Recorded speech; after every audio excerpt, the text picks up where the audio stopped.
Yesterday, we talked about the guys that were rising. We talked about London. We talked about Pitts, the whole 9 yards. Let's talk about the losers, starting off in Minnesota. I thought Jordan Addison was one of the best buy low candidates, both from a redraft and a dynasty perspective this offseason. I aggressively targeted Jordan Addison in my best ball drafts. I advised y'all to trade for Jordan Addison on the cheap in dynasty. We put the asterisks assuming Kirk Cousins was in Minnesota. Well, we assumed wrong. Kirk Cousins is not a Minnesota Viking anymore, and you should be worried if you are sitting here with Justin Jefferson. You should be worried if you were sitting here with Jordan Addison. You should be worried if you were sitting here with TJ Hawkinson. We already covered in the video yesterday that if you go through and you look at what Kirk Cousins did over the past 6 years in Minnesota, yeah, he only won one playoff game. From a real life perspective, you can sit here, you can argue good, bad, mediocre. It doesn't matter. The passing volume was there. Kirk Cousins consistently put up top 5 numbers in passing yards, passing touchdowns, and his adjusted yards per pass attempt. Kirk Cousins continuously pumped out wide receiver 1 seasons for Adam Thielen, Stephon Diggs, Justin Jefferson, and I thought Jordan Addison was on that path. Now, that is no longer the case. At the time of this recording, I have no idea what the quarterback situation is going to be in Minnesota. I think they have a couple different options. This may look funny if you're watching this 12 hours from now. One, trade for Justin Fields. I think that could be great for the Minnesota Vikings. If they can get Fields at a reasonable price point, trade a 3rd rounder for him, see if he's any good. If he's not, no harm, no foul, and then just move on next season and draft someone. Or maybe you go out and trade for Trey Lance. I think you could trade for those guys. If that's not going to do it, I think you could instead go ahead and sign a dusty old veteran like Joe Flacco and maybe draft like Michael Penix Jr. in the 2nd round and try to make a move like that. Regardless, you look at the options for Minnesota, nothing comes close to Kirk Cousins with passing volume, passing volume, passing volume. Maybe they take McCarthy, maybe they move up and they can get someone like Drake May. Unlikely, but I think that would be the best case scenario for like Justin Jefferson, Jordan Addison, TJ Hawkinson. This move in the long term may be the right decision for the Minnesota Vikings. Maybe they are able to bring in a quarterback that is a better real life guy and give them a better opportunity at actually winning Super Bowls. But from a fantasy football perspective, it's devastating. If we look at over the past 2 years, Justin Jefferson's played 22 games with Kirk Cousins. In those 22 games, he's averaged about 21.8 fantasy points per game, about 18.9 fantasy points per game with no Kirk Cousins. That was only a 5-game sample. In those 5 games, though, Justin Jefferson's averaging on receiving yards per game. Jefferson is the best wide receiver in the NFL. You should still be very excited if you have Justin Jefferson, of course. He will take a hit, but he's still going to be very, very good. Instead of being the number 1 wide receiver in fantasy, maybe he's a mid wide receiver 1. Jordan Addison, this is where we see a bigger drop-off. Jordan Addison last season played 8 games with Kirk Cousins, 9 games without. In those 8 games, he averaged about 16 fantasy points per game. Without Kirk Cousins, he was at about 10.5. He fell from 4.5 receptions per game down to 3.78. He fell from almost a touchdown per game down to, 1 touchdown every 3 games. The targets remained about the same, but he fell from about 60 receiving yards down to 47. Addison sees the biggest hit. If you look at Hawkinson, Hawkinson remained about neutral with and without Kirk Cousins last year as well. I think all these players take a hit. All of them lose value. I'm interested to see where the Minnesota Vikings go at quarterback, but as it stands, I don't see the path forward that gives Addison the same kind of upside that I previously thought he had this offseason. Now, going over to Saquon Barkley's situation, I don't think there are really any losers here. Maybe Devonta Smith, A.J. Brown, if you're absolutely stretching it. Maybe you tell yourself a story, well, they're going to run the ball more, throw the ball less, especially in the red zone. Maybe Saquon Barkley has a higher target percentage out of this backfield than a different running back would have in Philadelphia. You can stretch it and say maybe the wide receivers take like a 1% hit. Reality is, I don't think Saquon Barkley's a loser. The offensive line is too much of an improvement versus the Giants. Maybe Jalen Hurts is a loser if they decide to do the tush push less at the 1-yard line and instead give the ball to Saquon Barkley a bit more. But I don't necessarily think that's going to be a big concern. So I don't think there are really any losers with the Saquon Barkley situation. I don't want to act like Saquon Barkley is all of a sudden like Christian McCaffrey. In our live stream on the main channel last night, I saw some people putting that much hype with Barkley. Pump the brakes. Hurts will still have touchdowns at the goal line and probably not check the ball down very often. So yeah, pros and cons with Barkley going over to Philly, but we have to be realistic in that it's not all great or all bad. Now, Gabe Davis going over to Jacksonville.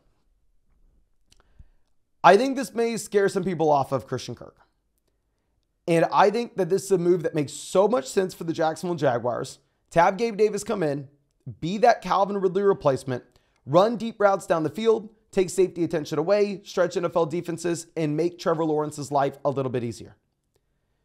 With that being said, if you look at how at least I would want to see Christian Kirk operate, I want to see him run routes over the middle of the field. I want to see him be close to the line of scrimmage. You go all the way back to Texas A&M, probably going too far back, where the man was an exclusive slot wide receiver. I don't want to see Kirk as a deep threat in this offense. So the fact that they bring in someone that can actually run those vertical routes, I think it's probably a good thing for Christian Kirk. I mean, this past year, he had 81 targets through 17 games for Gabe Davis and the Buffalo Bills. Davis is going to be a very efficient wide receiver off of very little volume. So I don't think Gabe Davis really hurts anybody here in Jacksonville. And I would honestly maybe use this as an opportunity to buy low on Kirk because maybe you don't have to worry about a real alpha X wide receiver getting drafted to the Jacksonville Jaguars now. Now, going over to Dallas, clearly Tony Pollard crushes Tajay Spears. Now, Spears was that sell-high candidate for us pretty much all offseason. The reason being is this is a story as old as time. What you see time and time again is a running back with very little pedigree. A running back that comes out and is nothing special out of college. Maybe he has some good traits. Maybe he has some bad traits. He goes round 4 of the NFL draft. He goes late round 3. He goes round 5. But he flashes year 1. Then all of a sudden the starting running back leaves and everybody thinks, oh, okay, this is now the starter. A lot of times that doesn't happen. A lot of times that running back was drafted late because that coaching staff viewed him as a committee back. They viewed him as someone that can maybe take some work on third downs. And if the starter were to go down in front of him, they can handle a larger workload. That's what Spears kind of profiled as. So just because Derrick Henry was leaving doesn't mean that a coaching staff that has no allegiance to Tajay Spears at all isn't going to view him as a committee backup running back. That's exactly what we see here. They give Pollard $24 million. Pollard coming in my mind, based off this team investment, especially from a new coaching staff, should be viewed as the starting running back. Spears should be viewed as someone that will still have a role. He'll be in a committee. But I mean, please don't be screaming, no, Spears is too good to be. Spears has never done anything. I mean, he may never have a shot to do anything. You go back to what he did as a rookie. Obviously, Derrick Henry's there. I'm not holding it against him. But 3 carries, 8 carries, 4 carries, 5 carries, 7 carries, 4 carries, 3 carries, 5 carries, 5 carries, 4 carries, 2 carries, 16 carries, 7, 9, 9, 6, 3. It's not like he ever proved himself as a starting running back. If Pollard were to go down, I'm definitely starting him in all my leagues, but I'm not penciling him in to be someone that we can trust with a healthy Tony Pollard this next year. Now, Swift is going to be someone that I have to really sit here and think about with our rankings. So I told y'all I'd be getting out our updated Dynasty rankings. We'll go end of day by the 12th. Worst case scenario, my family's in town. I push it to early 13th that morning. But DeAndre Swift's going to be someone that I have a hard time with. $15 million guaranteed. This is a pretty big deal. You have Roschon, you have Khalil Herbert, but I think Roschon, Hookamorans, you know I love my guy. I think he should be viewed in a very similar light to Tajay Spears. It's a running back that was probably viewed as a committee guy when he was drafted. Khalil Herbert, this team has no allegiance in. They drafted Roschon last year. They signed Deonta Foreman last year. Now they signed DeAndre Swift. We're seeing very clear that this coaching staff, this front office, they don't care about Khalil Herbert. Khalil Herbert, I may not even rank when the rankings come out tomorrow. He may just be completely done. Roschon we'll have to think about for just a bit, but going back, same thing as what you had with Tajay Spears. 5, 4, 8, 5, 3, 6, 2, 5, 6, 10, 1, 5, 9, 7, 5. He's a running back that I kind of like coming out of Texas, obviously very biased, but he's never really proved anything in the NFL. He wasn't a good enough prospect to be a for sure thing. He's not Bijan Robinson. So, I mean, maybe he turns into something. Probably not, though. And, of course, when my rankings come out, they're going to be on flockfantasy.com if you don't already know that. So all the rankings of pretty much all your favorite creators are on flockfantasy.com. You can find all the premium content, all Dynasty Rookie Draft Guides, everything, our Dynasty Trade Calculator, Dynasty Trade Finder. And if you're not already a member, flockfantasy.com, code FLOCK will get you 30% off any sub. And if you use code FLOCK at flockfantasy.com, yours truly will break down your Dynasty team in a podcast. Well, let's go over to Jacobs going to Green Bay. So Jacobs going to Green Bay obviously helps Jacobs. It doesn't really hurt any of the receivers in this offense. Doesn't really hurt Jordan Love. Hurts one guy. That is Aaron Jones. Now, at the time of this recording, Aaron Jones has not signed. We did get a report that the Vikings have shown interest in Aaron Jones, however. If you're looking at it, the landing spot really could not have been as good. It doesn't matter where he goes. It doesn't matter if he goes to Minnesota or someone else.